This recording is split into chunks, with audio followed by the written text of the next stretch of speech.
बेगुनाह मन्नत जब सच को हथकड़ी पहनाई गई। पुलिस स्टेशन का नाम सुनते ही मन्नत जैसे पत्थर सी हो गई। उसने कांपती आवाज में कहा, क्या आप मुझे पुलिस स्टेशन क्यों ले जा रही हैं? मैंने क्या किया है? इंस्पेक्टर ने सख्त लहजे में जवाब दिया, सुबह सुबह हमारे फालतू का समय नहीं है। जो आरोप तुम पर लगे हैं वो तुम्हें स्टेशन पर ही पता चल जाएंगे। इसके बाद उसने लेडी कांस्टेबल को आदेश दिया, हथकड़ी पहनाओ इसे।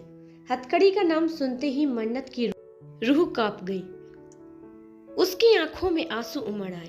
लेडी कांस्टेबल ने बिना कुछ कहे उसके दोनों हाथों में हथकड़ी पहना दी और लगभग घसीटते हुए बाहर ले जाने लगी। मन्नत जोर जोर से रोती हुई, मैंने कुछ नहीं किया, प्लीज मुझे छोड़ दीजिए। मेरा आज कॉलेज का पहला दिन है। अगर आज मैं पुलिस स्टेशन गई तो मेरा कैरियर खत्म हो जाएगा। मैं सच कह रही हूँ, मैंने ना कोई चोरी की है, ना ही किसी को धोखा दिया है। लेकिन किसी ने उसकी एक ना सुनी। कुछ ही देर में पुलिस की जीप हॉस्टल से निकल गई। वही हॉस्टल के गेट के पास एक अजनबी खड़ा था जो यह सब देख रहा था। उसने किसी को कॉल मिलाया और कहा, काम हो गया है बॉस। उस ओर से कोई आवाज आई। फिर उसने कॉल काट दी और चुपचाप वहां से चला गया। इधर पुलिस स्टेशन पहुंचने पर मन्नत जो जबरदस्ती अंदर ले जाया गया, वो पहली बार पुलिस स्टेशन आई थी और यह अनुभव उसके लिए डरावना था। उसकी आंखों से लगातार आंसू बहते हैं। प्लीज मुझे कम से कम ये तो बता दीजिए कि मेरा कसूर क्या है? आपने मुझे क्यों पकड़ा है? उसकी आवाज सिसकियों में डूब चुकी थी। पुलिस इंस्पेक्टर ने लेडी कांस्टेबल को सख्त आवाज में कहा, इसे लॉकअप में डाल दो। लॉकअप का नाम सुनते ही मन्नत घबरा गई। वो डर से कांपती हुई बोली, नहीं, आप मुझे यूं अंदर नहीं डाल सकते जब तक कि मुझे ये ना पता चले कि मेरा कसूर क्या है। और क्या आपके पास मेरे नाम का कोई अरेस्ट वारंट है? इंस्पेक्टर ने मेज पर रखी एक फाइल उठाई और मन्नत की तरफ बढ़ाते हुए गुस्से में कहा, ये देखो, इसी के आधार पर तुम्हें गिरफ्तार किया गया है। मन्नत ने फाइल को कांपते हाथों से खोला और जैसे ही उसमें लिखा देखा, उसका चेहरा एकदम बुझ गया। उसने हैरानी से पूछा, ये एफआईआर किसने करवाई? मैंने ऐसा किया ही क्या है? लेडी कांस्टेबल ने उसे लॉकअप की ओर ले जाते हुए कहा, तुम पर एक कंपनी के साथ धोखाधड़ी का आरोप है और वो कोई आम कंपनी नहीं, इस देश की टॉप 3 कंपनियों में से एक है। फिर बिना कोई दया दिखाए उसने मन्नत को लॉकअप में धक्का दे दिया और खुद वहां से चली गई। मन्नत जमीन पर जाकर गिर पड़ी। वो उठी और दरवाजे को जोर जोर से खटखटाते हुए चिल्लाई, मैंने कोई धोखा नहीं किया, प्लीज मेरी बात सुनिए, मुझे बाहर निकालिए। मैं बेगुनाह हूँ। पर कोई नहीं रुका। सब अपने काम में लग रहे थे, जैसे उसके आंसू को कोई अहमियत ही नहीं हो। लॉकअप की सलाखों के पीछे बैठी मन्नत सोच में पड़ गई, क्या मुझे डैड को बताना चाहिए? लेकिन वो तो एक हफ्ते के लिए बिजनेस ट्रिप पर गए हैं। तभी उसे किसी का ख्याल आया, अमन अंकल। उन्होंने कहा था कि अगर कभी मुसीबत आए तो वो मेरी मदद करेंगे, मुझे बस उन्हीं को कॉल करना होगा। मन्नत ने इंस्पेक्टर से उम्मीद भरी नजरों से कहा, प्लीज क्या मैं एक कॉल कर सकती हूँ? सिर्फ एक, सारी गलतफहमी तुरंत दूर हो जाएगी, बस एक मौका दे दीजिए। लेकिन इंस्पेक्टर ने ठंडी आवाज में कहा, माफ करो, लेकिन तुम कॉल नहीं कर सकती। तो फिर मैं मदद कैसे मांगूंगी? मुझे किसी को बुलाना होगा, मन्नत घबराते हुए बोली।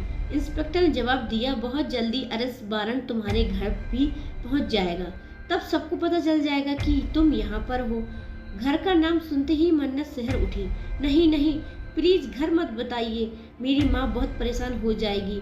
मैं खुद अमन अंकल को नंबर देती हूँ, आप उनसे बात कर लीजिए, लेकिन माँ को मत बताइए। इंस्पेक्टर ने बेरुखी से कहा, बहुत देर हो चुकी है, वारंट पहले ही भेजा जा चुका है। अब मन्नत की आंखों से आंसू थमने का नाम ही नहीं ले रहे थे। वो वहीं जमीन पर बैठ गई, घुटनों को सीने से लगाकर सिसकती हुई बोली, आज मेरा कॉलेज का पहला दिन था। मैंने क्या कुछ नहीं सोचा था, लेकिन ये तो सोचा ही नहीं था कि मेरी जिंदगी का पहला दिन यूं तबाह हो जाएगा। वो बुदबुदाई, किसने किया होगा ये सब?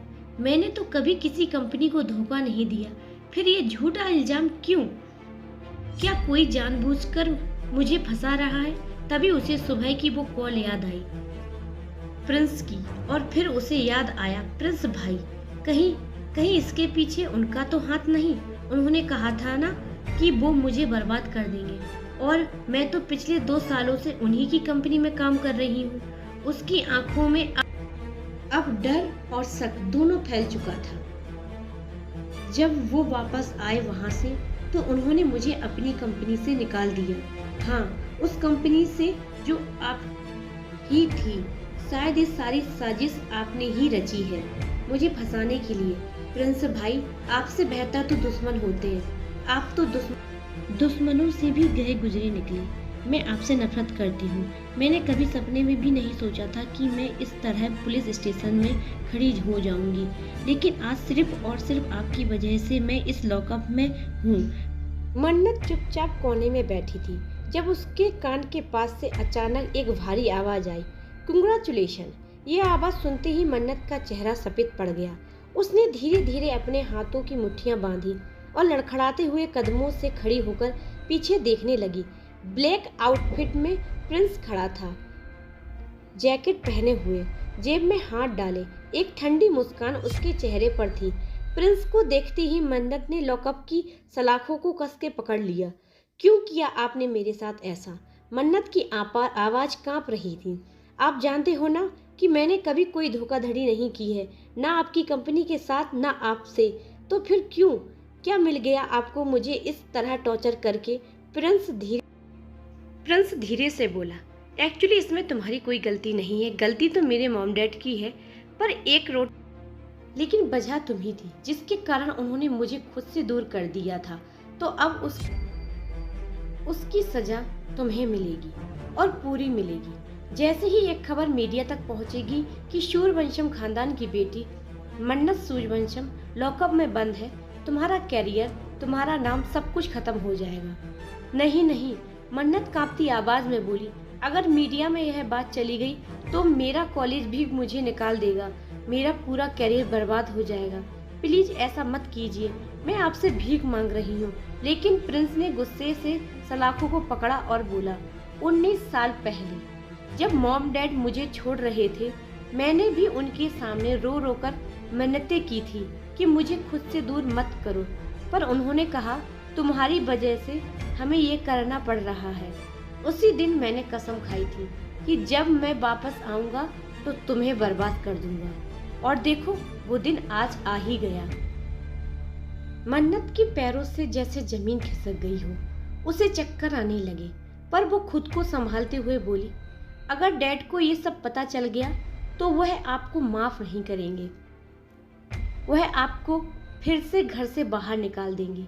प्रिंस हंसते हुए बोला, जब तक उन्हें पता चलेगा तब तक तुम पूरी तरह से बर्बाद हो चुकी होगी। मन्नत रोने लगी, मैंने आपको भाई मानने से मना कर दिया था, आपके लिए घर तक छोड़ दिया था। मैंने सोचा था कि जब मेरे जाने के बाद सब ठीक हो जाएगा, पर आपने मेरे सारे सपनों को रोन दिया। प्लीज मुझे यहाँ से निकाल दीजिए। प्रिंस पत्थर की तरह खड़ा रहा, बिना किसी भावना के। तभी बाहर से एक तेज आवाज आई, उसे बाहर निकालो, मैं उसकी जमानत कराने आया हूँ। ये सुनते ही मन्नत ने सिर उठाकर देखा और प्रिंस भी सामने देखने लगा। वहां खड़ा एक हैंडसम युवक सफेद आउटफिट में आत्मविश्वास से भरा हुआ।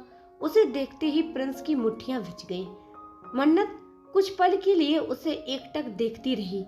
इंस्पेक्टर ने पूछा, क्या आपके पास जमानत के कागज हैं? वह युवक बोला, हाँ मेरे पास सब कुछ है, अब उसे जल्द से जल्द छोड़िए। प्रिंस गुस्से में उसकी तरफ बढ़ा और बोला,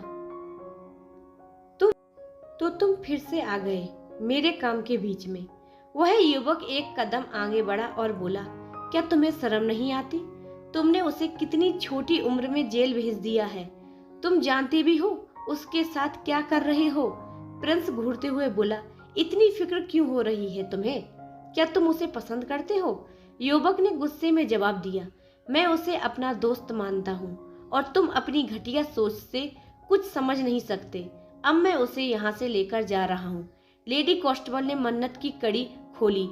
मन्नत चुपचाप सिर झुकाकर बाहर आई और उस युवक के पास जाकर सामने खड़ी हो गई। युवक ने उसका हाथ पकड़ते हुए कहा, आर यू ओके? तुम ठीक तो हो ना? प्रिंस की नजर उसके हाथ जुड़े हुए हाथों पर गई और उसकी आंखों में फिर वही पुरानी आग भड़क उठी। उसकी मुट्ठियां अपने आप कसकर बंद हो गई। अब आगे क्या होगा? क्या प्रिंस मन्नत को आसानी से जाने देगा? वो ये युवक कौन है? क्या वह मन्नत की जिंदगी में कुछ नया लाएगा? और क्या मन्नत का कैरियर सच में खतरे में है?